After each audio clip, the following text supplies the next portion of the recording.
घाटंजी तालुक्यातील विविध प्रलंबित मागण्यांसाठी शेतकरी मनोज राठोड यांनी 3 नोव्हेंबर 2025 पासून तहसील कार्यालयासमोर सुरू केलेले आमरण उपोषण तहसीलदारांच्या लेखी आश्वासनानंतर 4 नोव्हेंबर 2025 रोजी मागे घेण्यात आले। अतिवृष्टी बाधित शेतकऱ्यांना जाहीर केलेली मदत तात्काळ खात्यात जमा करावी, तालुक्यातील शेतकऱ्यांना प्रलंबित असलेला पीक विमा त्वरित मिळावा, टिपेश्वर अभयारण्य परिसरातील वन्य प्राणी नुकसानीची भरपाई द्यावी, या प्रमुख मागण्या उपोषणादरम्यान करण्यात आल्या होत्या।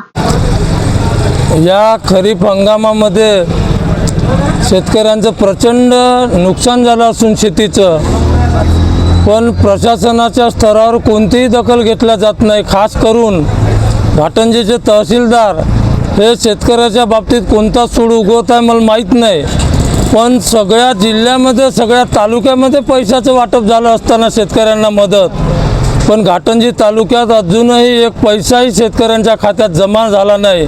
मी घाटंजी तालुक्यातील जे प्रशासन आहे, कृषी विभाग असो, महसूल विभाग असो, याचा तीव्र शब्दात जाहीर निषेध व्यक्त करतो। तहसीलदार विजय साळवे यांनी उपोषण स्थळी भेट देऊन पूरग्रस्त शेतकऱ्यांच्या शेतमालाच्या नुकसानीची रक्कम त्वरित खात्यात जमा करण्याचे आश्वासन दिले। त्यानंतर मोरेश्वर वातिले आणि तहसीलदार साळवे यांच्या हस्ते मनोज राठोड यांना लिंबू पाणी देऊन उपोषणाची सांगता झाली। यावेळी संजय आडे, दत्तात्रय गटलेवार यांच्यासह इतर शेतकरी उपस्थित होते। मी शेतकऱ्यांच्या मागण्या घेऊन तहसील समोर जो उपोषणाला बसलेलो की आज एक म्हणजे एवढं या घाटंजी तहसीलचं विशेष म्हणजे यवतमाळ जिल्ह्यामध्ये पूर्ण तहसीलमध्ये पैसे मिळालेले आहे। अतिवृष्टीचे हा खास मुद्दा पहिला आहे आणि हा मुद्दा म्हणजे आपण घाटंजी तहसीलदारांना वारंवार सांगत आहे, पण काही शासनाचे आणि काही लोकप्रतिनिधी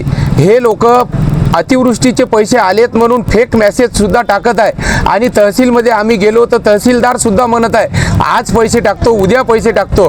मग आजपर्यंत यांनी दिवाळी तर गेली अंधारात, पण आजची 4 तारीख आली, 3 तारखेपासून आम्ही उपोषणाला बसलेलो आहोत इथं आणि हा आमरण उपोषण करत आहे। जर शासनाला याची जाण नसेल तर याच्यानंतर आम्ही एक आंदोलन सुद्धा उभारू, पण यांनी जर पैसे टाकायचे असेल तर लोकांना फसवू नये। गरीब लोक बँकेत चक्रा मारत आहे।